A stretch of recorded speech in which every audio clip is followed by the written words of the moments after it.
Welcome to the New Chemist podcast. We're glad you're listening. Feel free to download this podcast on Spotify, Google Podcasts, and Apple Podcasts.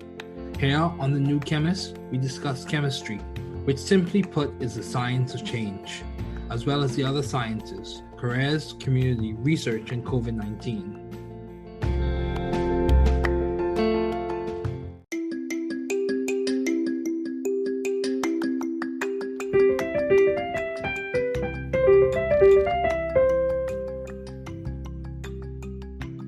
Welcome to the New Chemist podcast. We're glad you're listening. Feel free to download this podcast on Google Podcasts, Apple Podcasts, and Spotify. Here on the New Chemist, we discuss chemistry, which simply put is the science of change, as well as the other sciences, careers, community, research, and COVID-19. We're happy you're tuning in. My guest today is Dr. Emery Brown. Thanks for joining me today. It is so good to hear from you. Just briefly, I'll inform my audience about you. Dr. Emery N. Brown is the Edward Hood Professor of Medical Engineering and Computational Neuroscience at Massachusetts Institute of Technology, the Warren M. Zapple Professor of Anesthesia at Harvard Medical School, and a practicing anesthesiologist at Massachusetts General Hospital. Dr. Brown received his BA magna cum laude in Applied Mathematics from Harvard College, his MA and his PhD in Statistics from Harvard University, and his MD magna cum laude from Harvard Medical School. Dr. Brown is an anesthesiologist statistician whose experimental research has made important contributions towards understanding the neuroscience of how anesthetics act in the brain to create the state of general anesthesia. In his statistics research, he has developed signal processing algorithms to solve important data analysis challenges in neuroscience. His research has been featured on National Public Radio, in Scientific American, Technology Review, the New York Times, and TEDMID 2014. He serves as the director of the Harvard-MIT Health Sciences and Technology Program, the associate director of the Institute for Medical Engineering and Science at MIT, an investigator at the Picower Center for Learning and Memory, Department of Brain and Cognitive Sciences at MIT. He's a fellow of the Institute of Mathematical Statistics, a fellow of the National Academy of Inventors, a member of the National Academy of Engineering, a member of the National Academy of Sciences, and a member of the National Academy of Medicine. In 2007, he was given the NIH Director's Pioneer Award. He's also a member of the Association of University Anesthesiologists. These are just a few of his accomplishments. A very distinguished scientist. Please welcome Dr. Emery. Thanks, Dr. Brown, for joining me today. It's so good to have a distinguished scientist such as you on this podcast. So, Dr. Brown, what have been your long-standing interests in the field of science? Can you just discuss some of those? Well, I think they varied over time. I think that probably my strongest interest in science began in college when I got interested in statistics. So being a statistician, developing statistical methods and algorithms that people could really use to analyze data became an early interest of mine. And that's something which I pursued, throughout my career. First working on studying outcomes from surgery as an undergraduate, then later studying circadian rhythms during my PhD work. Okay. After that, looking at developing algorithms in general for neuroscience data analysis, for looking at neural spike trains, for looking at EEG, LF, local field potentials, and these sorts of things. Okay. And then from there, my interest developed into trying to understand anesthesia. So I'd say those are probably the principal focus areas, so statistics, and then statistics applied to neuroscience, and then anesthesiology, the mechanism of general anesthesia. So I think by any standard of measurement, or most standards of measurement, most people would say you have been a successful academician. You have achieved your PhD from Harvard, your MD from Harvard, MA from Harvard, BA from Harvard. You've won numerous prizes. You're part of many societies, the National Academy of Inventors, National Academy of Science, National Academy of Engineering, National Academy of Medicine. So how do you maintain view of the bigger picture in your career and in your life in general? How are you doing that? And so when you say the bigger picture, you're referring to academically and also personally? How do you maintain a view of the bigger picture in terms of like the overarching goals that you have set, your mission statement, your vision for your life? Well, I think that one of the things that I've tried to do is try to work on an important question. Okay. And what you find out with important questions is you can't solve them in 5 minutes. So that necessarily creates like a long trajectory. So for example, the problem of thinking on how does anesthesia work, and that's something which has been a question for now coming near 175 years. And so picking part of that and going after it, you know it's something which is going to be, it's a challenging question. And if you're able to solve it, it's going to have broad implications, not only for taking care of patients, but also for neuroscience in general and science in general. So that's the sort of things I've tried to work on, like picking important questions. So as another illustration, in thinking about circadian rhythms are everywhere.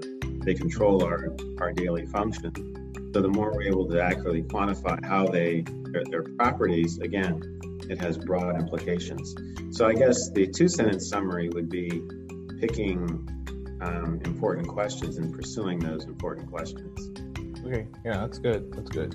So in what specific ways, for the layman, have you been adaptive and creative in the field of science? What specific ways? I know you work with anesthesia. I know you've been a statistician.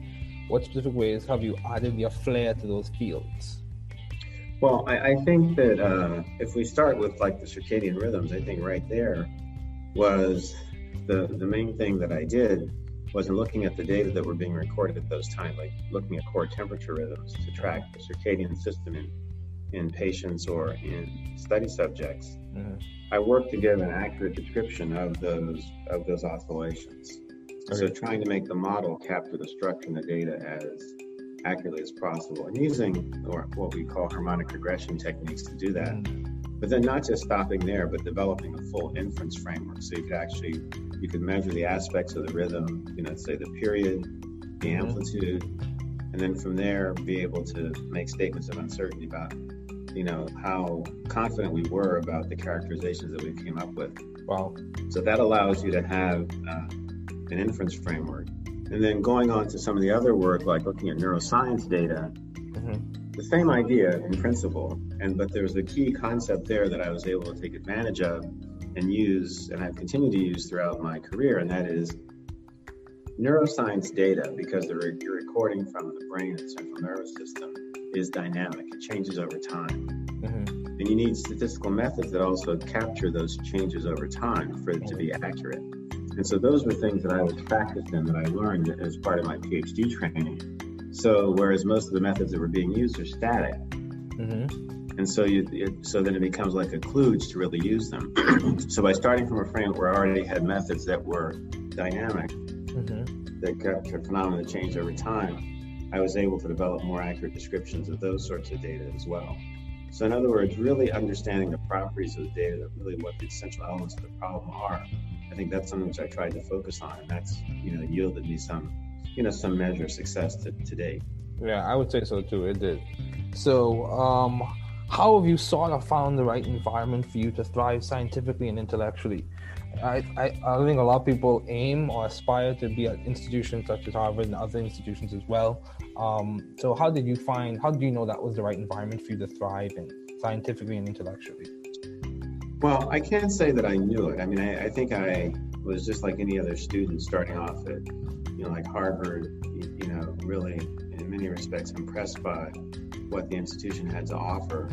But then once I was there, then saying, well, I really have to take advantage of this. And I remember specifically that when I was a junior and I was thinking about what I wanted to do for my research for senior thesis, Ken Wachter, who was a professor in the statistics department at the time, said, well, since you're thinking about going to medical school, you should probably write a thesis, an undergraduate thesis on a medical topic. And he suggested I go and talk with Professor Fred Mosteller about that particular issue, and work developing a research project with him, because he was a statistician who was working on studying outcomes from surgery, and that this would be a good idea for me to join a project like that. So that's what I did. So I guess the key thing was realizing that what sort of opportunities were there at Harvard, and then taking advantage of them, because you could certainly be there and not take advantage of opportunities that were there. That's true. I think one of the real things that I think it was the case at the time, I think it still continues to be the case, the opportunity to write a senior thesis with, a leading scholar in an area is something which, was amazingly beneficial for me for the long term.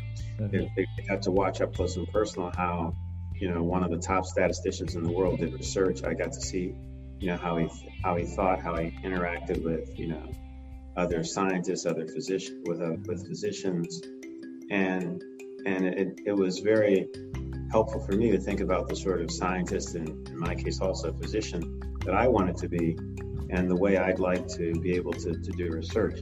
And being very specific, one thing about Professor Mosteller was that he could work with anybody. He could work with the best statisticians, the top physicians, graduate students, postdocs, but he could also work with undergraduates like me. And so having, just basically seeing that, and I can honestly say that's something I've tried to emulate. Oh, wow. That's good. That's definitely good. So, you speak about your desire to attend medical school in your junior year. So how did you delineate or decide between MD, PhD, or MD? Because I think that's a challenge that a lot of people encounter. How did you differentiate whether you want to choose MD, PhD, or MD? Well, I think what happened was I knew when I came to college I wanted to go to medical school. That was for sure. Okay. And I can't remember exactly whether it was in my sophomore year or earlier that I decided I wanted to do a PhD also.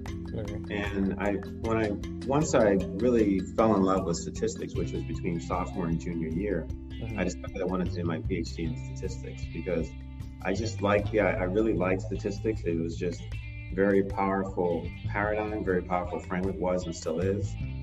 And I just wanted to master that. And I thought that, but I also wanted to be a physician. And I thought, as opposed to just compromising and doing one or the other, why not do both? And that was how I just made the decision, which was a fairly avant-garde idea at the time, because when I entered the Harvard MD PhD program, nobody had done a PhD in statistics before. That was a rather new idea. There's a new idea there, but also in other programs in the country, because it was people looked at me with a lot of surprise when I said that's what I wanted to do my PhD in.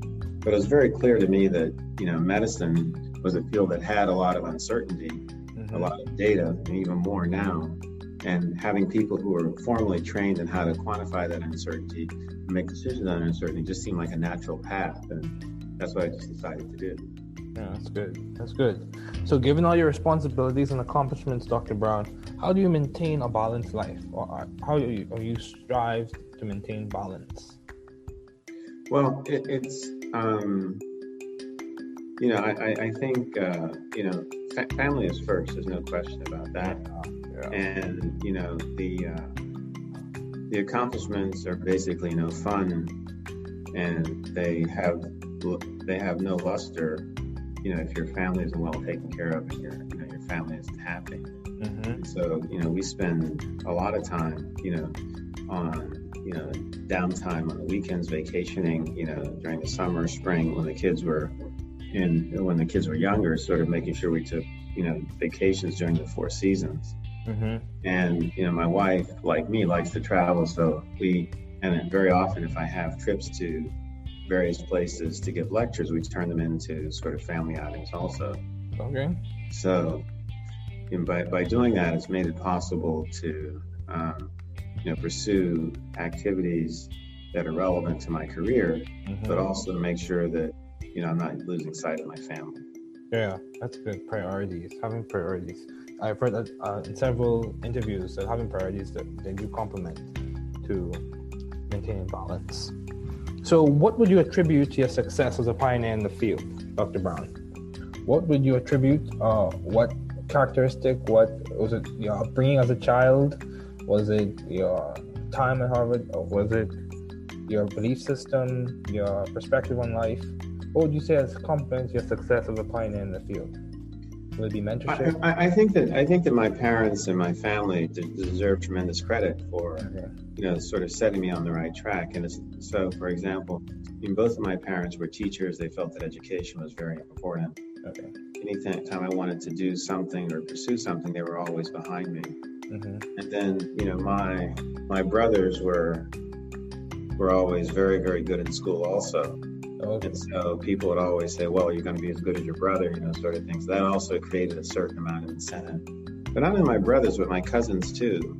They were also really very good in school. And so in other words, there were a number of sort of role models around, which Wow. I don't think we use that term then. We didn't think of them that way, but there were people you wanted to be like. So now we would call them role models, right? Okay.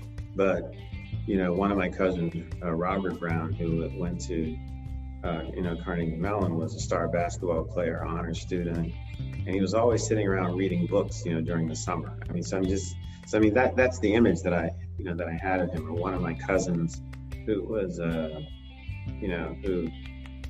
what was, when we were kids, was teaching us lines from HMS Pinafore, that sort of thing.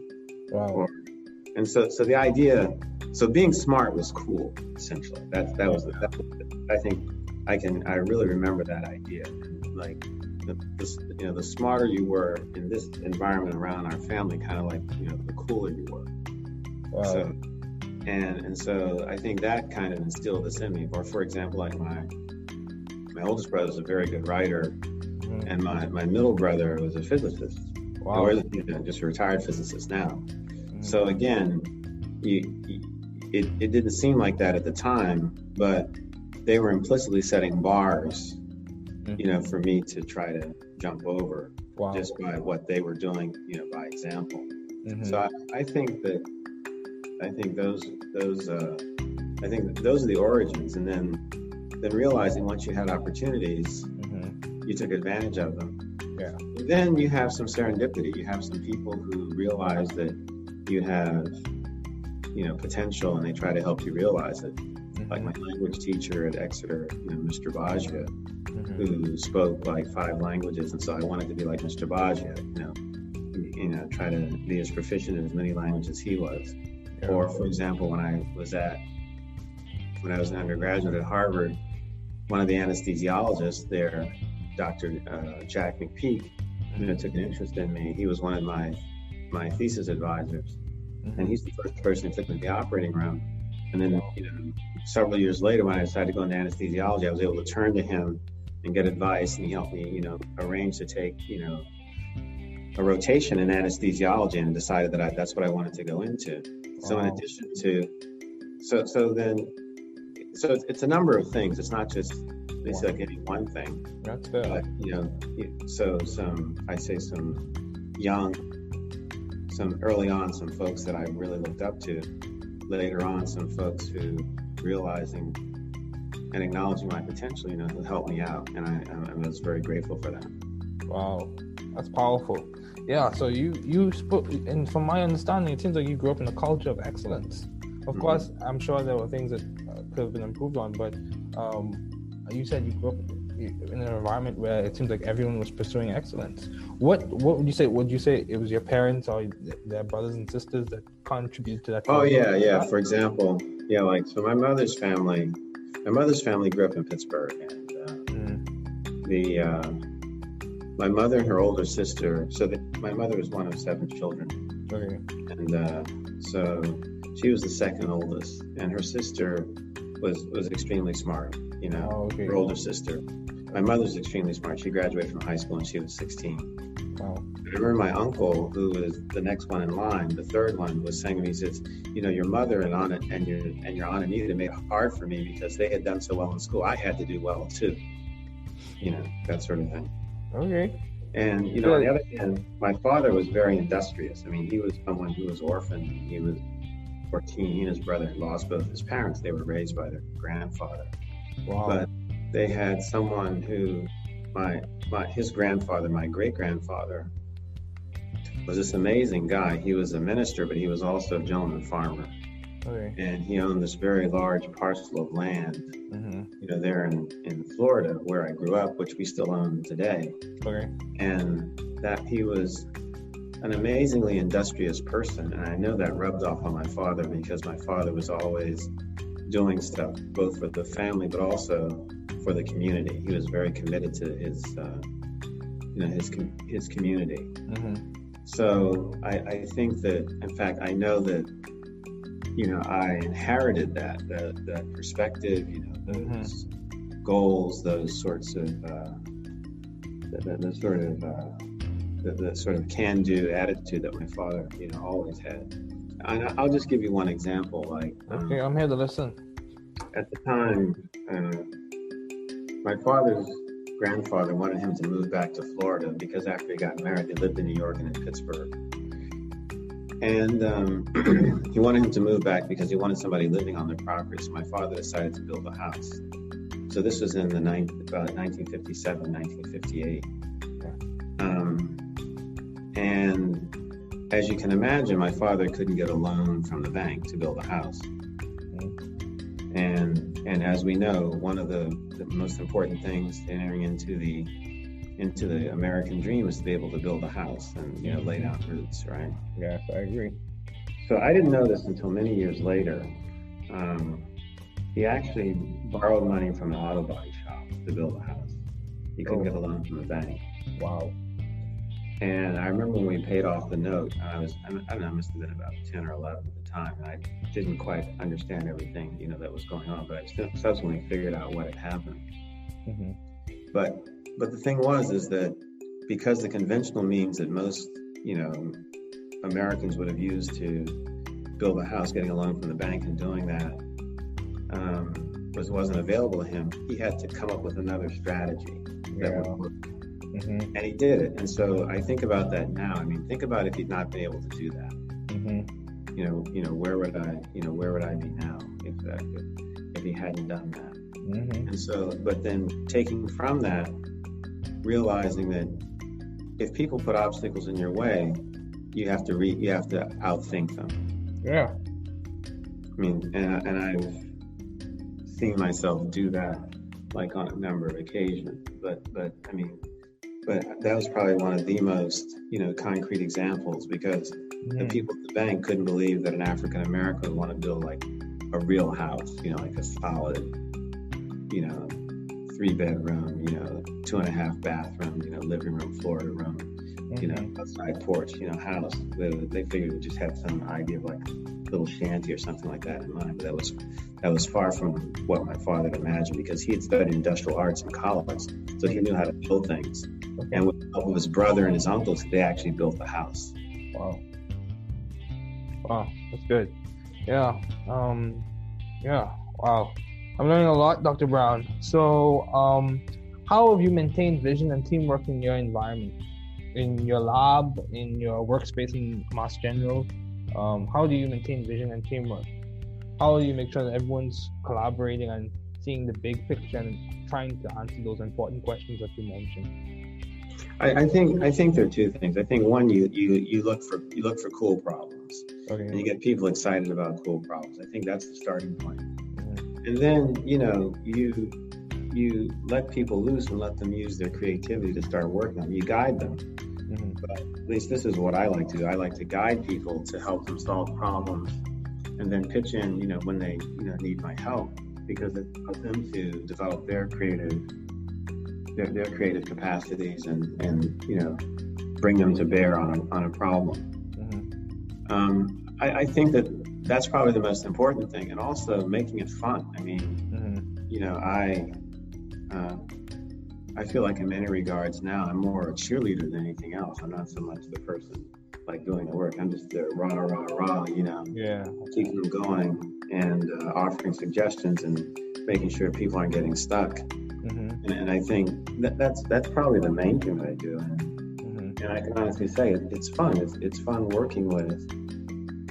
It's watching people who are many years my junior master concepts that I didn't master until I was like maybe 20 years older than they were. Like, wow, they know this stuff already. You can only imagine what they can do, what they'll be able to do, going on into the future. Mm-hmm. And so just sitting there marveling at that and trying to facilitate that is a real pleasure. And I try to keep that going on a day-to-day basis. Okay, wow. So as we start to wrap up, you mentioned how being smart was cool. I can be wrong with this. However, I'm not sure if that's the prevailing message in many instances or in many circles. So what would you say could complement a change in that dynamic, where it's not just the athletic environments that have a lot of attraction to them for young people, but academic environments as well? How can we make that a more prevailing message, that intellectual curiosity and intellectual development is worth the time and effort? Yeah, I mean, I think we really have to. I mean, I'm clearly biased because I'm an academic. I'm in science, and I feel strongly that people should know about academics and science and those sorts of things. But I think that I'm indebted to you for taking time to talk to somebody like me to allow me to tell my story. Because it's more exciting to hear about Jason Tatum having scored 50 points and won the game for the Celtics than about what I'm doing. So and that's just the realities of it. That's true. However, being able to, like, for example, I have three after my father, I have like three additional heroes in mathematics. One is Benjamin Banneker, the black mathematician who laid out DC.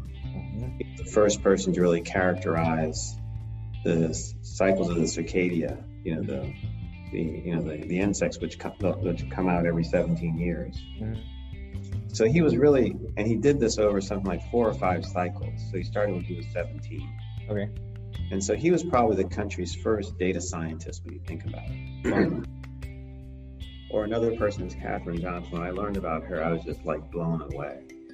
Basically the African-American woman mathematician who worked out the flight trajectories for the early Mercury and I think also Gemini space missions. I mean, just think about it. She did the calculations by hand. Yeah, that's true. I mean, that's just like unreal. And the third person who actually had the good fortune to meet is David Blackwell. He was African-American professor at Berkeley, University of California, Berkeley, professor of statistics. I mean, just like an amazing mind, soft-spoken, just totally respected because he was just so brilliant. First African-American elected to the National Academy of Sciences in 1964. So more than 100 years after the Academy was actually set up, the first African-American was elected. It was he. So, I think about, people like that, and I'm saying, gosh, if I can be anything like those guys, so, I clearly the accomplishments of LeBron James or Magic Johnson are the things that, are often talked about, but like in my realm, I see somebody like these people, and they're like my heroes, and those are the people I aspire to be like. Yeah, that's good.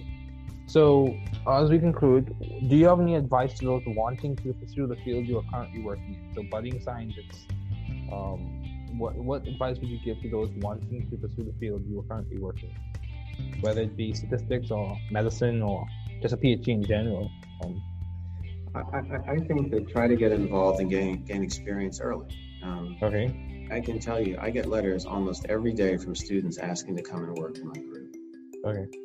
Literally, and of different ages, all the way from junior high school, up through, high school, college, postdocs. And I'm amazed at what some of these students have told me they already know.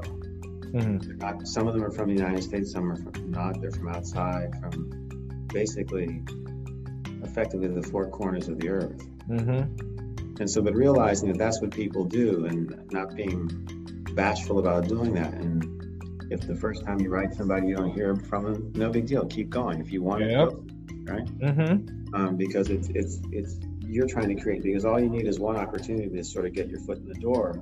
And once you have that and you realize, the other opportunities will open up. And you can see that this is something that students from a number of different backgrounds are actually doing now. I think that students in general, particularly perhaps underrepresented minority students, are a little free to take the same approach. I agree, completely agree. So, what has been some of the most beneficial advice you have received, Dr. Brown? as we conclude, what is the most beneficial advice or piece of the beneficial advice you received either from your parents? As you mentioned, they were very industrious and intelligent. Even from your colleagues or professors. What has been some of the most beneficial advice you've received? Never works. The most, I think a number of things. I think, just in watching like my parents, just like working hard and also, but then encouraging intellectual pursuits, and I think I certainly have picked up on that and tried to amplify that. I just remember my mother saying at one point, like I told you, she was extremely smart. It was very clear she lived vicariously through us, the things we were able to accomplish, not only me, but my brothers as well. And at one point, in sort of a more candid moment, she said, if I had opportunities, I'm sure I could have been, a lot more than I am now. Yeah, I've heard that same sentiment from and that kind of stuck with me and just sort of said, well, I have an obligation to try to be as successful as I possibly can because my mother made it possible for me to get to where I am now. And she sacrificed a lot to be where she was. And I should basically do the same thing. And then a complimentary idea. I just remember my uncle saying once that, it never hurts to be nice. And so if you can help somebody, why not? I know, right? Just that simple, not deep, but just, and it can take on many forms. It can just be meeting someone on the street to helping someone with their career. So I think somewhere in there, some of the best advice I've received. There are probably other things, but they don't come to mind right now. That's fair. Well, Dr. Brown, thank you so much for joining me today. It was good to have you on. Oh, thank you very much for having me, David. I really appreciate it. Chemistry field highlights. Femtochemistry. So surveying the literature and looking at the work of Yoshitaka Tanamura, Koichi Yamashita, and Philip A. Finrod, we embark on a new discussion, femtochemistry. In short, a key feature of chemistry is the analysis or breaking or the formation of bonds, which some consider to be theoretical constructs in some instances. A key feature of the elementary steps of bond making and breaking are molecular vibrations, which occur approximately at the 10 femtosecond scale. So with this view in mind, ultra-fast processes is a phrase that can definitely describe chemical reactions and has been umbrellaed or covered or falls under the term femtochemistry. Chemistry conceptual developments. So today we're going to be introducing or talking about regiochemistry principles. So key things you want to keep in mind are you want to understand the fundamentals of regiochemistry, understand Markovnikov's rule and the anti-Markovnikov's rule, and we want to try and understand Zaitsev's and Hoffman's rule. So regiochemistry principles and other ideas. Regiochemistry comes from the Latin word regionum, meaning direction. Regiochemistry describes the principles involved in the directionality or position and placement of reactants to form products. Regiochemistry is very important.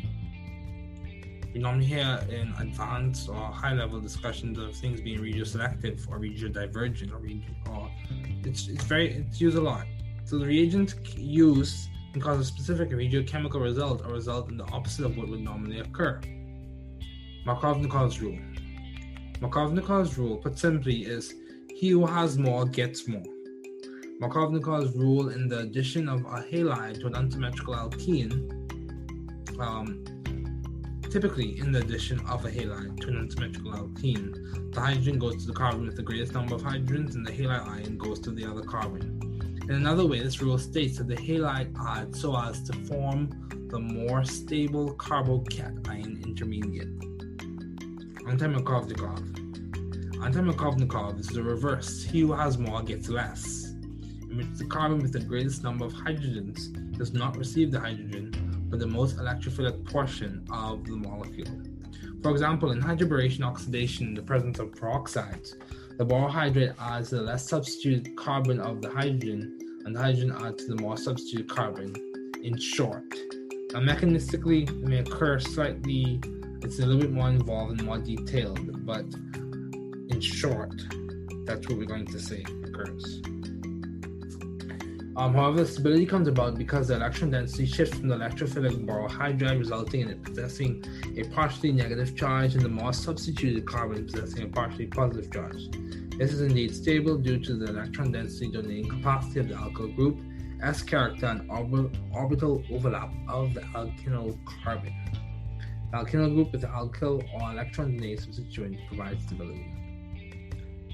Zaitsev's rule. Zaitsev's rule is a directionality principle in which the more substituted alkene is favored to the use of a small base, such as ethoxide. Zaitsev's rule is very significant and aids in predicting products and elimination reactions. Hoffman's rule. Hoffman's rule is another directionality principle in which the less substituted alkene is favored to the use of a huge or large base, such as straight butoxide. Hoffman's rule is also very significant and aids in predicting elimination reactions. Hammond-Leffler postulate. The Hammond-Leffler postulate essentially states that the product resembles the molecular arrangement of the transition state. In simpler terms, the view on the potential energy hill continues in some ways as you follow through the potential energy journey. So progressing in that direction, we're going to talk about some new stuff today. Again, surveying the literature and looking at the work of Shantanu Roy, Stefan Godeka, and Vladimir Hellman, we embark on the journey of the Bell-Evans-Polanyi principle. So typically, or in short, the Bell-Evans-Polanyi principle is valid for a chemical reaction that proceeds along the reaction coordinate over the transition state, and that concept is extended to molecular dynamics trajectories that in general do not cross the dividing surface between the initial and final local minima at the exact transition state. It's very important and it has a lot of implications. It's a conceptual tool in physical chemistry, and we have come to understand that this principle can be used to improve the efficiency of existing molecular dynamics-based methods by tuning the energy of these molecular dynamic trajectories.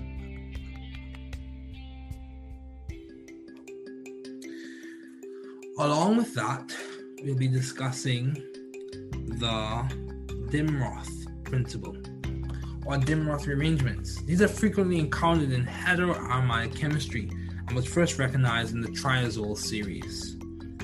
This term was coined in 1963 as a convenient way of referring to the isomerization proceeding by ring fission and subsequent recyclization, whereby a ring nitrogen and its attached substituent exchange place with an amino group in a position alpha to it.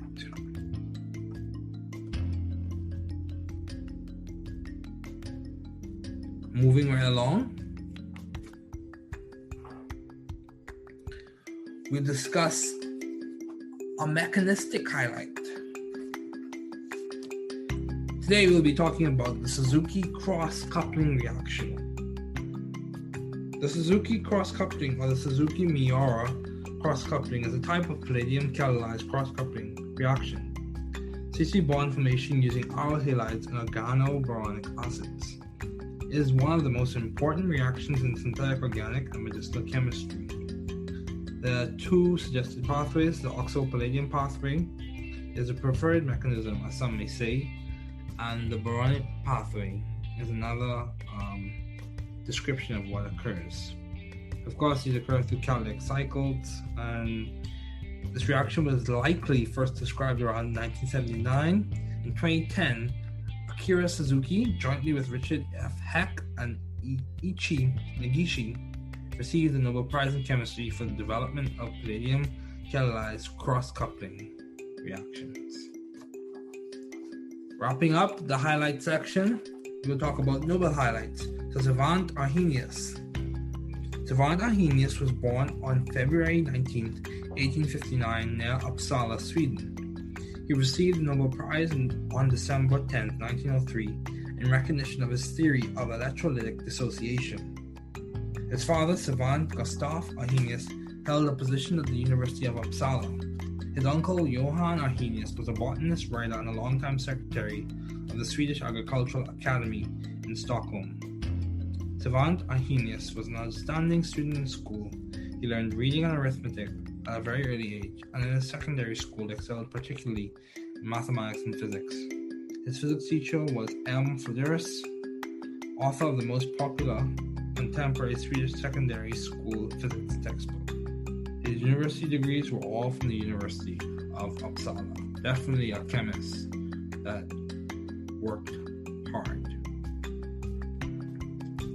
This ends the session of highlights for this podcast episode. Thanks for listening. We're glad you were able to tune into this podcast. Once again, this is The New Chemist, where we discuss chemistry, which simply put is the science of change, as well as the other sciences, careers, community, research, and COVID-19. Thanks again for listening. Note, the views on this podcast represent those of my guest and I.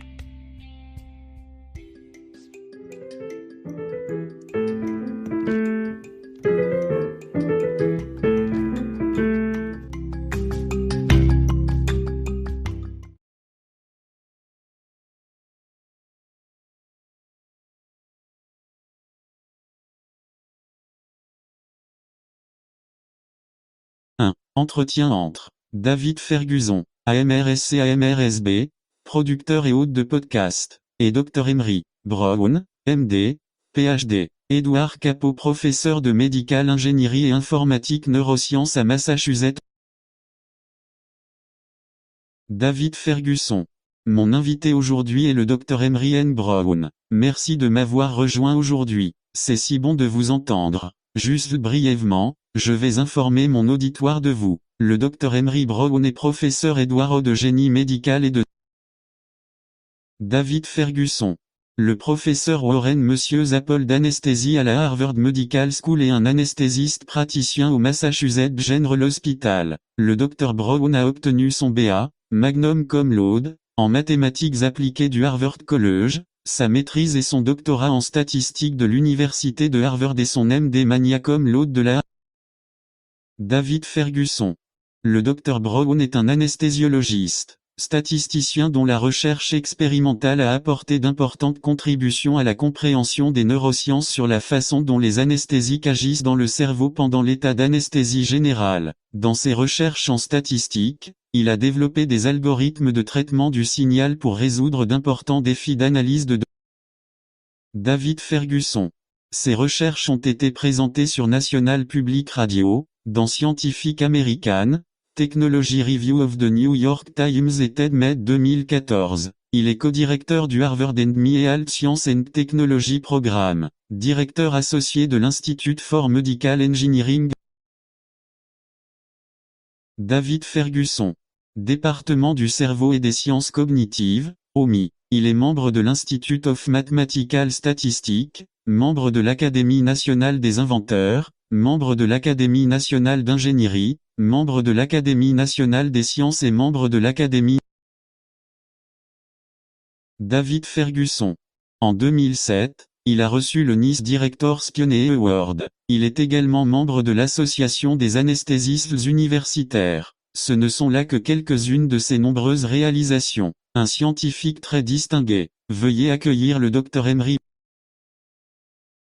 David Ferguson. Merci, Dr Brown, de m'avoir rejoint aujourd'hui. C'est tellement bien d'avoir un scientifique distingué, comme vous, sur ce podcast. Alors, Dr Brown, quel a été votre intérêt de longue date pour le domaine de la Dr Emery? Eh bien, je pense qu'ils ont varié dans le temps. Je pense que mon plus grand intérêt pour les sciences a probablement commencé à l'université lorsque je me suis intéressé aux statistiques. Donc, En tant que statisticien, développer des méthodes statistiques et des algorithmes que les gens pourraient vraiment utiliser pour analyser les données est devenu un de mes premiers intérêts.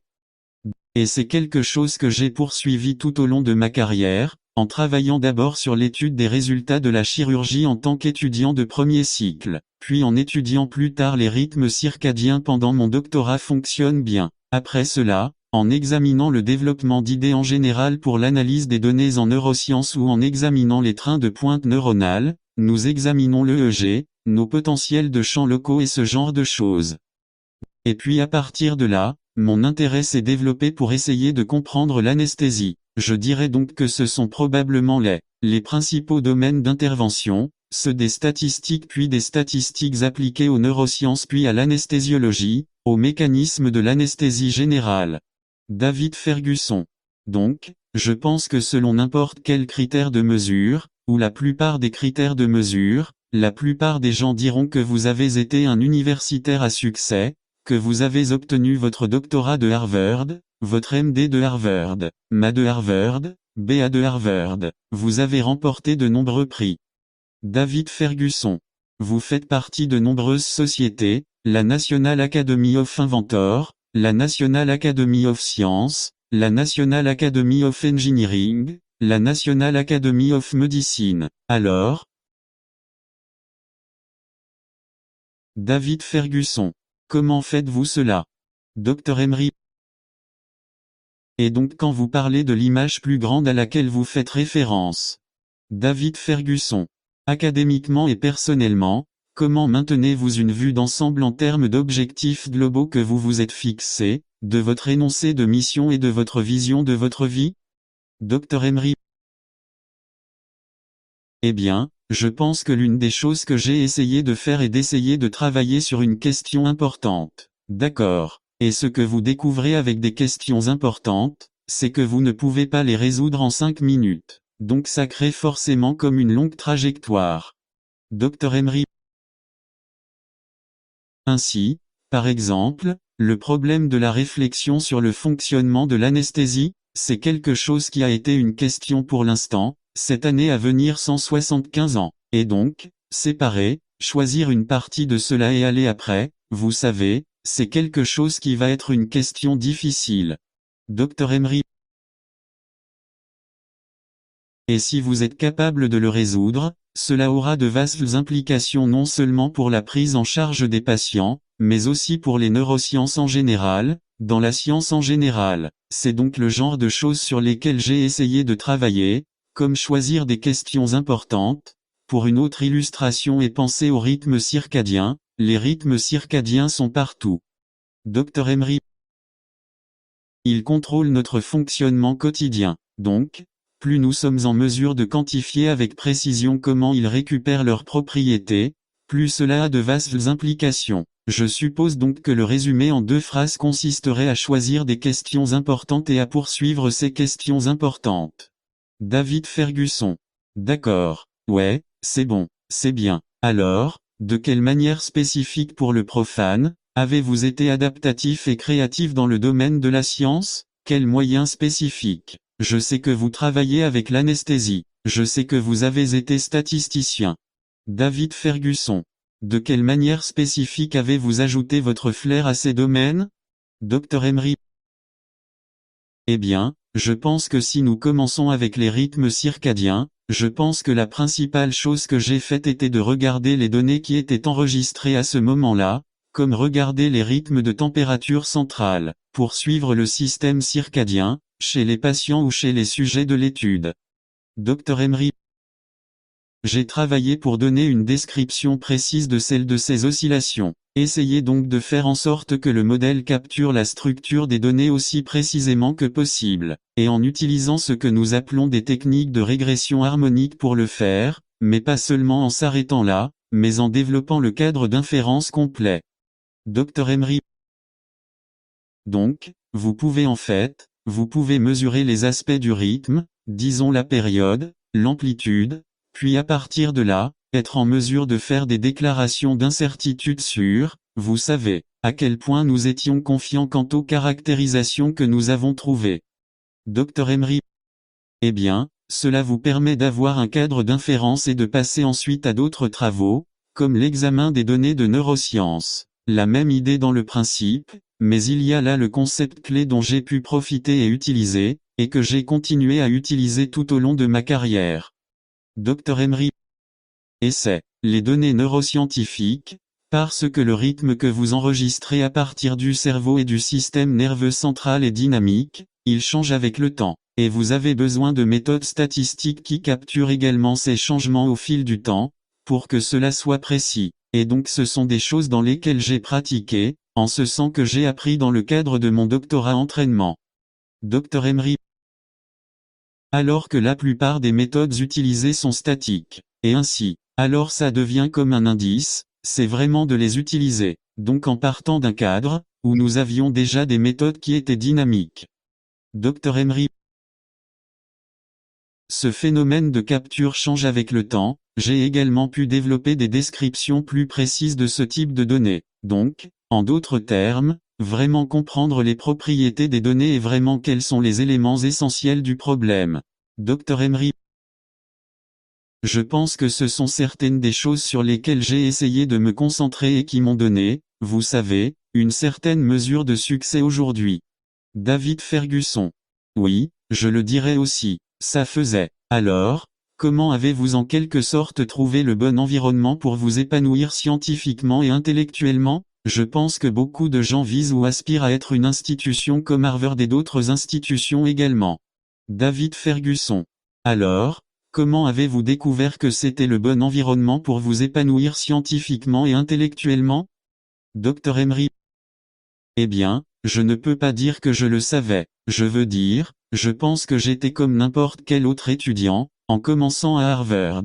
Vous savez, vraiment, à bien des égards, impressionné par ce que l'institution avait à offrir. Mais une fois que j'étais là-bas, je me suis dit, eh bien, il faut vraiment que j'en profite, et je me souviens précisément que lorsque j'ai Dr Emery. C'était quand j'étais junior et que je réfléchissais à ce que je voulais faire pour mon senior, ma recherche, la thèse senior, quand Wachter, qui était professeur au département de statistique à l'époque, a déclaré, eh bien, puisque vous songez à aller à l'école de médecine, vous devriez probablement rédiger une thèse de premier cycle sur un Dr Emery. Sujet médical, et il m'a suggéré d'aller parler avec le professeur Fred Mostellet de cette question particulière, et a fini par développer un projet de recherche avec lui parce qu'il était un statisticien qui travaillait sur l'étude des résultats de la chirurgie. Dr Emery. Et ce serait une bonne idée pour moi de rejoindre un projet comme celui-là. C'est donc ce que j'ai fait. Donc je suppose que l'essentiel était de comprendre cela. Quel genre d'opportunité y avait-il à Harvard et en profiter ensuite parce que vous pouviez certainement être là et ne pas profiter des opportunités qui s'y trouvaient. Dr Emery. C'est vrai, je pense que l'une des vraies choses que je pense que c'était le cas à l'époque, je pense que cela continue d'être le cas. L'opportunité de rédiger une thèse senior avec un domaine universitaire de premier plan est quelque chose qui a été incroyable et bénéfique pour moi à long terme. Dr Emery. J'ai dû observer de près et personnellement comment, vous savez, l'un des meilleurs statisticiens au monde a fait des recherches. J'ai pu voir comment il pensait, comment il interagissait avec d'autres scientifiques et avec des médecins. Et il m'a été très utile de réfléchir au type de scientifique, dans mon cas, également médecin et Dr Emery. Je voulais être et la façon dont j'aimerais pouvoir faire des recherches et être très spécifique. Une chose à propos du professeur Mostellet était qu'il pouvait travailler avec n'importe qui, vous pouviez travailler avec le meilleur statisticien parmi les meilleurs médecins, étudiants diplômés, post-doctorants, mais vous pouviez aussi travailler avec des étudiants de premier cycle comme moi. Dr Emery. Et donc avoir ça, juste voir ça et je peux honnêtement dire qu'ils essaient d'imiter. David Ferguson. Eh bien, c'est bien, certainement bon, donc. Vous parlez de votre désir d'aller à l'école de médecine au cours de votre première année. Alors, comment avez-vous délimité ou décidé entre MD, PhD ou MD ? Eh bien, je pense que c'est un défi que beaucoup de gens rencontrent. David Ferguson. Comment avez-vous fait la différence entre MD, PhD ou MD ? Dr Emery. Eh bien, je pense que ce qui s'est passé, c'est que je savais que quand je suis arrivé à l'université, je voulais aller à l'école de médecine, c'était certain, et je ne me souviens pas exactement si c'était dans ma 2e année ou avant, mais j'ai décidé que je voulais faire un doctorat aussi. Dr Emery. Et une fois que je suis vraiment tombé amoureux des statistiques, entre la 2e et la 1re année, j'ai décidé de faire mon doctorat dans les statistiques parce que j'ai juste aimé, j'ai vraiment des statistiques. C'était juste un paradigme très puissant et un cadre très puissant. Dr Emery. C'était et c'est toujours. Et je voulais juste maîtriser ça et je pensais ça. Mais je voulais aussi être médecin. Et j'ai pensé, au lieu de simplement faire des compromis et de faire l'un ou l'autre, pourquoi ne pas faire les deux? Dr Emery.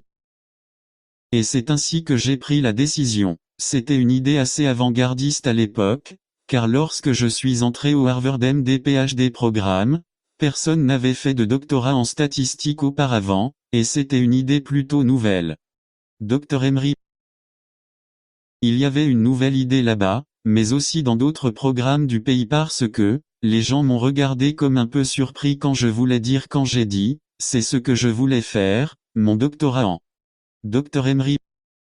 Mais il était très clair pour moi que la médecine était un domaine qui avait beaucoup d'incertitudes, beaucoup de données et encore plus maintenant. Et avoir des gens qui sont formellement formés et comment quantifier cette incertitude, prendre des décisions sur l'incertitude, semble être une voie naturelle. Dr Emery. Et c'est pourquoi j'ai juste décidé de le faire. David Ferguson. Ouais, c'est bon, c'est bien. Donc, compte tenu de toutes vos responsabilités et de vos réalisations, Dr Brown, comment maintenez-vous une vie équilibrée ou comment vous efforcez de... Dr Emery. Eh bien vous savez, je pense que la famille passe avant tout, cela ne fait aucun doute. Et, vous savez, les réalisations ne sont fondamentalement pas amusantes. Et ils n'ont pas d'éclat. Vous savez, si votre famille est bien prise en charge, votre famille n'est pas heureuse. Dr Emery. Donc, vous savez, nous passons beaucoup de temps vous savez, des temps d'arrêt les week-ends en vacances, vous savez, pendant l'été, le printemps, quand les enfants étaient là, quand les enfants étaient plus jeunes et en quelque sorte pour nous assurer, nous avons pris vacances. Dr Emery. Et ma femme, comme moi, aime voyager, donc, nous et très souvent si j'ai des voyages dans divers endroits pour donner des conférences, nous les transformons également en sorties en famille. David Ferguson. D'accord. Dr Emery. Donc en faisant ça, ça m'a permis d'exercer des activités qui sont pertinentes pour ma carrière, mais aussi de m'assurer, vous savez, que je ne perds pas de vue ma famille. David Ferguson. Oui, c'est une grande priorité. Donc, avoir des priorités qu'ils complètent, pour maintenir l'équilibre. Alors, à quoi attribueriez-vous votre succès en tant que pionnier dans le domaine du Dr Brown? Qu'est-ce que vous attribueriez? David Ferguson. Était-ce votre éducation quand vous étiez enfant? Était-ce votre passage à Harvard? Ou était-ce votre système de croyances? Ou votre vision de la vie? Selon vous, qu'est-ce qui a complimenté votre succès en tant que pionnier dans le domaine? Serait-ce du mentorat? Dr Emery. Je pense que mes parents et ma famille méritent un énorme crédit pour m'avoir en quelque sorte mis sur la bonne voie. Et ainsi, par exemple, mes 2 parents étaient enseignants, ils estimaient que l'éducation était très importante. Dr Emery. Chaque fois que je voulais faire quelque chose ou poursuivre quelque chose, ils étaient toujours derrière moi. Et puis mes frères, nous sommes toujours très bons à l'école aussi, donc les gens disaient toujours, eh bien, vous allez être aussi bon que votre frère, et ce genre de choses a également créé une certaine motivation. Dr Emery. Mais pas seulement mes frères mais aussi avec mes cousins. Ils étaient aussi très bons à l'école et donc, en d'autres termes, il y avait ces sortes de modèles autour desquels je ne pense pas que nous ayons utilisé ce terme à l'époque, mais nous pouvons penser de cette façon. Dr Emery. Mais il y a des gens qui voulaient être comme, alors maintenant, les modèles d'appel, non, d'accord. Mais l'un de mes cousins, Robert Brown, qui est allé accent aigu à Carnegie Mellon, était un joueur de basketball vedette, étudiant avec mention, Et il était... Dr Emery. Je veux dire, je suis juste donc je veux dire, c'est l'image que j'avais de lui. Tu sais que j'avais un de mes cousins qui était, tu sais, qui, quand nous étions enfants, nous apprenions les répliques du HMS Pinafore, ce genre de choses. Dr Emery. Et donc l'idée d'être intelligent était cool. En gros, c'était ça. Je pense que je peux vraiment me souvenir de cette idée comme ça. Tu sais, plus tu étais intelligent dans cet environnement et autour de notre famille, tu sais. Dr Emery. Et donc je pense que cela m'a en quelque sorte inculqué un moi, par exemple, comme mon frère aîné est un très bon écrivain, et mon frère cadet était physicien ou physicien à la retraite maintenant. Encore une fois, cela ne semblait pas être le cas à l'époque, mais il mettait implicitement des barres pour que j'essaie de sauter par-dessus juste en. Dr Emery. Ce qu'il faisait, par exemple. Donc je pense que ceci, je pense que ce sont les origines, puis en réalisant qu'une fois que vous avez eu des opportunités, vous en avez profité. Ouais. Ensuite, vous avez une sérendipité. Vous avez des gens qui réalisent que vous avez du potentiel et ils essaient de vous aider à réaliser cela, comme mon professeur. Dr Emery. A exoté, qui parlait 5 langues. Et donc je voulais être comme, vous savez, essayer de maîtriser autant de langues que lui ou, par exemple, quand j'étais étudiant à Harvard, l'un des anesthésistes là-bas, le Dr Jack Mpea, s'est intéressé à moi. Dr Emery. Il était l'un de mes directeurs de thèse, et c'est la première personne qui m'a emmené au bloc opératoire. Et puis quelques années plus tard, quand j'ai commencé à aller en anesthésiologie, j'ai pu me tourner vers lui et me faire conseiller, et il m'a aidé à m'arranger pour prendre. Dr Emery. Une rotation en anesthésiologie et j'ai décidé que c'était ce que je voulais faire. Donc en plus, alors, c'est un certain nombre de choses, ce n'est pas n'importe quoi. Alors certains pourraient dire des jeunes, certains au début, des gens que j'ai vraiment admirés plus tard, des gens qui, réalisant et reconnaissant mon potentiel. Dr Emery. Aide-moi. Et j'en étais très reconnaissant. David Ferguson. Waouh, c'est puissant. Ouais, donc, vous avez mis en place pour ma compréhension, il semble que vous ayez grandi dans une culture d'excellence. Bien sûr, je suis sûr qu'il y avait des choses qui auraient pu être améliorées, mais vous avez dit que vous avez grandi dans un environnement où il semble que tout le monde visait l'excellence. David Ferguson. Que dirais-tu? Diriez-vous que ce sont vos parents ou leurs frères et sœurs qui ont contribué à cela? Dr Emery. Oh, ouais, par exemple, ouais, comme si la famille de ma mère a grandi à Pittsburgh et ma mère et sa sœur aînée, de sorte que ma mère est l'une des 7 enfants, et donc elle était la deuxième plus âgée et sa sœur était extrêmement intelligente. Dr Emery. Vous savez, sa sœur aînée, ma mère était extrêmement intelligente. Elle a obtenu son diplôme d'études secondaires et elle avait 16 ans. Eh bien, je me souviens de mon oncle, qui est le suivant. Le troisième disait, c'est ta mère et ta tante et toi et ça m'a rendu la tâche difficile parce qu'il l'avait fait. Dr Emery. Bien à l'école, je devais bien faire pour, vous savez, ce genre de choses. D'accord. Et vous savez, d'un autre côté, mon père était très travailleur. Je veux dire, c'était quelqu'un qui était devenu orphelin quand il avait 14 ans. Lui et son frère avaient perdu ses 2 parents. Dr Emery. Ils ont été élevés par leur grand-père, mais ils avaient quelqu'un qui, par son grand-père, mon arrière-grand-père, était ce type incroyable. C'était un ministre, mais c'était aussi un gentleman farmer, et il possédait cette très grande parcelle de terre là-bas et en Floride où j'ai grandi, que nous possédons toujours aujourd'hui. Dr Emery. Et qu'il était une personne incroyablement industrieuse. Et je sais que ça a déteint sur mon père parce que mon père faisait toujours des trucs à la fois pour la famille, mais aussi pour la communauté. Il était très engagé dans sa communauté. Dr Emery. Donc je pense qu'en fait, je le sais. Vous savez, j'ai hérité de cette perspective, vous savez, de ces objectifs, de ce genre de choses. Ce genre de, peut faire l'attitude que mon père a toujours eue. Je vais juste vous donner un exemple. David Ferguson. Je suis ici pour écouter. Dr Emery. À l'époque, le grand-père de mon père voulait qu'il retourne en Floride parce qu'après son mariage, il vivait à New York et à Pittsburgh, et il voulait qu'il revienne parce qu'il voulait que quelqu'un vive sur leur propriété, alors mon père a décidé de... Dr Emery.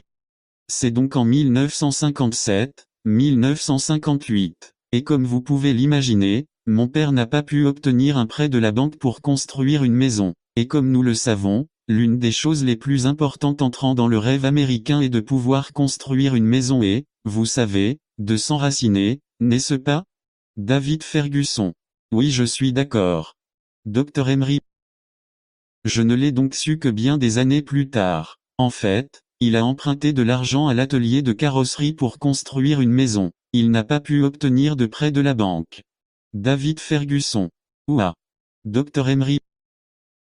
Et je me souviens quand nous avons payé la note, j'étais dans environ 10 ou 11 à l'époque et je ne comprenais pas très bien tout ce qui se passait. Dr Emery. Mais j'ai soudainement compris ce qui s'était passé. Mais le fait était que c'était parce que les moyens conventionnels que la plupart des Américains auraient utilisés pour construire une maison, obtenir un prêt de la banque et le faire n'étaient pas à sa disposition. Dr Emery. Il devait trouver une autre stratégie qui fonctionnerait, et il l'a fait. Et donc j'y pense maintenant. Je veux dire, réfléchissez si vous n'avez pas été capable de le faire. Où serais-je, vous savez, où serais-je maintenant s'il n'avait pas fait ça? Dr Emery. Mais ensuite, en partant de cela, en réalisant que si les gens mettent des obstacles sur votre chemin, vous devez les dépasser. Ouais, je veux dire, et je me vois faire ça à plusieurs reprises, mais je veux dire, c'était probablement l'un des exemples les plus concrets parce que les gens de la banque ne pouvaient pas. Dr Emery. Croire qu'un Afro-Américain qui veut construire comme une vraie maison, comme un flegme, vous savez, 3 chambres, 2 salles de bain et demi, vous savez, le sol du salon tout autour, vous savez, une maison à porche latérale où ils ont pensé que nous aurions juste une idée d'une petite cabane ou... Dr Emery. Mais c'était loin de ce que mon père imaginait parce qu'il avait étudié les arts industriels au collège. Il savait donc construire des choses. Son frère et ses oncles, eux, ont en fait construit la maison. Waouh, c'est bon. Ouais, eh bien, j'apprends beaucoup, Dr Brown. Alors, comment avez-vous maintenu la vision et le travail d'équipe dans votre environnement, dans votre laboratoire, dans votre espace de travail, à MASS General? Comment maintenez-vous la vision et le travail d'équipe? Comment vous assurez-vous que tout le monde collabore, voit la situation dans son ensemble et essaie de répondre aux... David Fergusson. Vous avez mentionné? Dr Emery. Je pense qu'il y a 2 choses. Je pense que celui que vous recherchez pour des problèmes sympas et vous excitez les gens à propos de vos problèmes. Je pense que c'est le point de départ. Et puis, vous savez, vous lâchez les gens, et les laissez utiliser leur créativité pour commencer à travailler, et les guider. Dr Emery.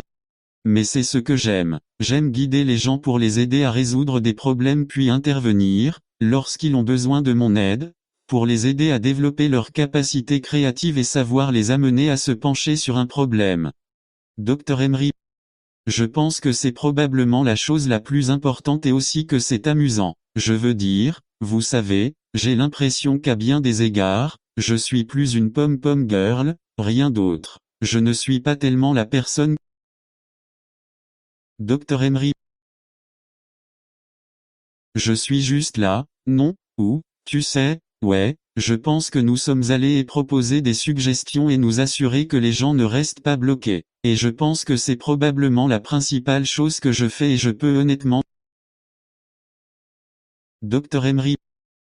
C'est amusant de travailler avec. C'est regarder des gens qui sont, vous savez, depuis de nombreuses années, mes concepts juniors, maîtres que je n'ai pas maîtrisés jusqu'à ce que j'ai peut-être 20 ans de plus qu'eux, comme, waouh, ils savent déjà ce genre de choses. Vous ne pouvez qu'imaginer ce qu'ils peuvent faire ou ce qu'ils seront capables de faire, vous savez, en continuant dans le Dr Emery. À venir. Et donc rester assis là à s'émerveiller de cela et essayer de faciliter cela est un vrai plaisir. Et moi, j'essaie de maintenir cela au jour le jour. David Ferguson. En attendant, alors que nous commençons à conclure, vous avez mentionné à quel point être intelligent était cool, je peux me tromper avec cela. Cependant, je ne suis pas sûr que ce soit le message qui prévaut dans de nombreux cas ou dans de nombreux cercles. Alors, que diriez-vous qui pourrait compléter le changement?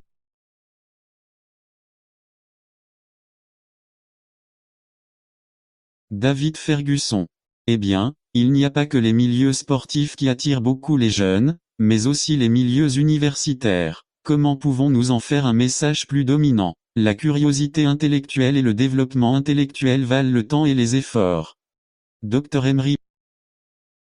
Ouais, je veux dire, je pense qu'on doit vraiment le faire. Je veux dire, je suis clairement biaisé par ce que je veux dire, je suis un universitaire et en sciences, et je sais que les gens devraient savoir des choses en sciences et ce genre de choses. Mais je pense que, vous savez, je vous suis redevable d'avoir pris le temps de parler à quelqu'un comme moi, de lui permettre. Dr Emery. Moi de raconter mon histoire. David Ferguson. Oh wow. Dr Emery. Parce que vous savez, vous savez quoi, c'est plus excitant de savoir que Jason Tatum a marqué 50 points et remporté le match pour les Celtics. Dr Emery. Vous savez, alors et c'est juste la réalité. David Ferguson. C'est vrai. Dr Emery. Cependant, vous savez, pouvoir aimer, par exemple, j'en ai 3 après mon père, j'ai comme 3 héros, des héros supplémentaires et des mathématiques. Un Benjamin Banneker, le mathématicien noir de DC. Il a été le premier à vraiment caractériser les cycles de ces circadies, ces insectes qui sortent tous les 17 ans. Dr Emery.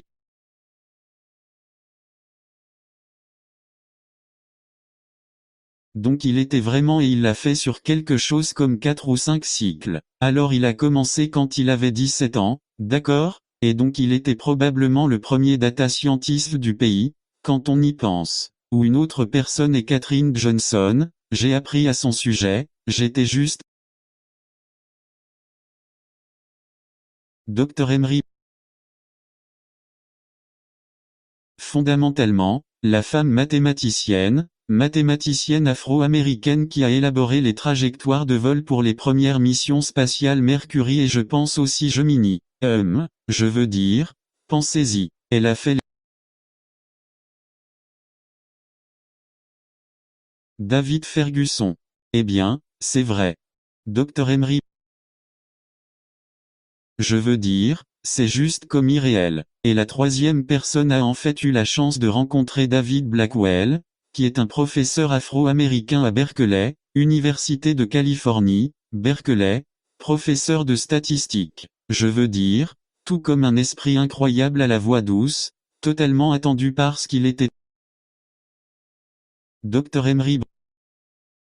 Le premier afro-américain élu à l'Académie nationale des sciences en 1964. Si bien, 100 ans après la création de l'Académie, le premier afro-américain élu qu'il était, c'était lui, et donc, vous savez, je pense à des gens comme ça et je dis, mon Dieu, si je peux être quelque chose comme ces gars-là. Dr Emery. Les réalisations de LeBron James ou de Magic Johnson sont les choses dont on parle souvent, mais comme dans mon domaine, vous savez, je vois quelqu'un comme ces gens et ils sont comme moi. Ce sont mes héros et ce sont les gens que je. David Ferguson.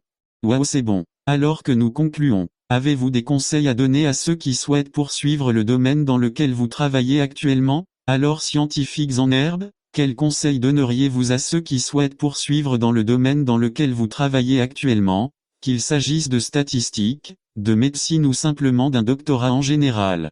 Dr Emery.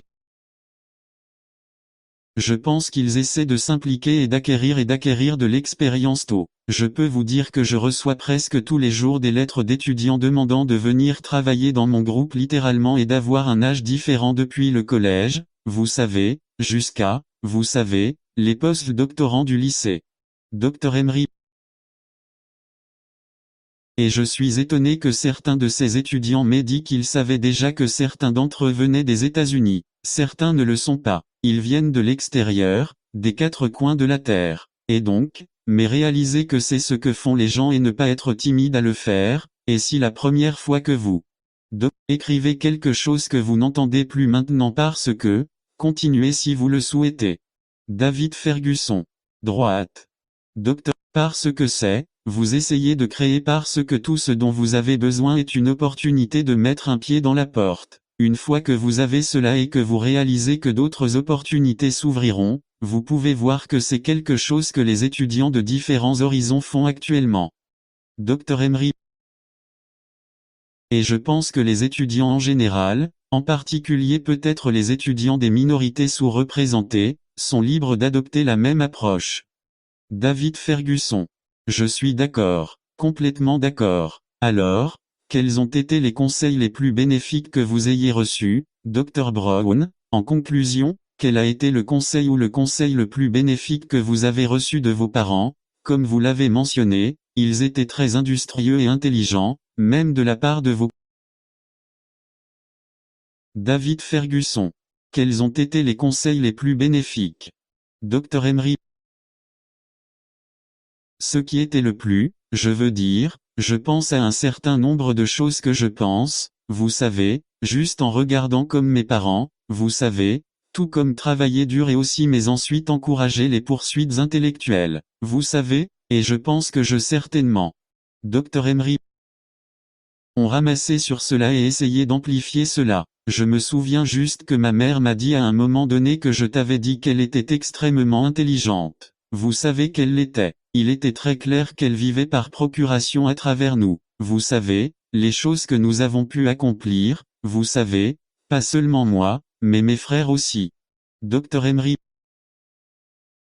Et un point et les moments les plus francs, dit-elle, vous savez, si j'avais eu des opportunités, je suis sûr que j'aurais pu être beaucoup plus que je ne le suis maintenant. David Ferguson. Ouais, j'ai entendu le même sentiment. Dr Emery.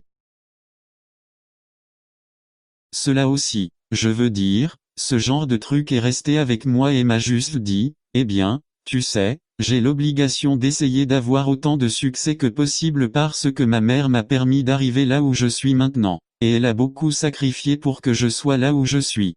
Dr Emery. Et je devrais, vous savez, je devrais essentiellement faire la même chose. Alors un compliment à une idée complémentaire. Je me souviens juste que mon oncle a dit une fois que, tu sais, ça ne fait jamais de mal d'être gentil. David Ferguson. Oui, je suis d'accord. Dr Emery. Et donc si vous pouvez aider quelqu'un à les gagner juste ce qu'il faut, juste aussi simple, pas profond, juste et vous pouvez prendre de nombreuses formes. Ça peut être juste. Rencontrer quelqu'un dans la rue pour aider quelqu'un dans sa carrière, donc je pense que quelque part là-dedans, certains des meilleurs conseils que j'ai reçus là-bas, probablement d'autres choses, mais... Dr Emery. Ils ne viennent pas à l'esprit en ce moment. David Ferguson. C'est juste. Eh bien, Dr Brown, merci beaucoup de m'avoir rejoint aujourd'hui. Dr Emery. Merci beaucoup de m'avoir invité, David. J'apprécie vraiment cela. Cette interview a été initialement enregistrée en 2021 sur The New Show.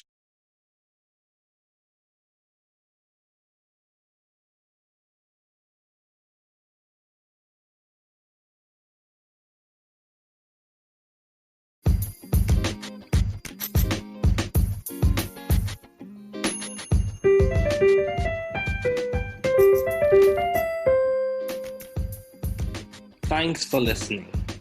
We're glad you were able to tune into this podcast. Once again, this is The New Chemist, where we discuss chemistry, which simply put is the science of change, as well as the other sciences, careers, community, research, and COVID-19. Thanks again for listening. Note, the views on this podcast represent those of my guests and I.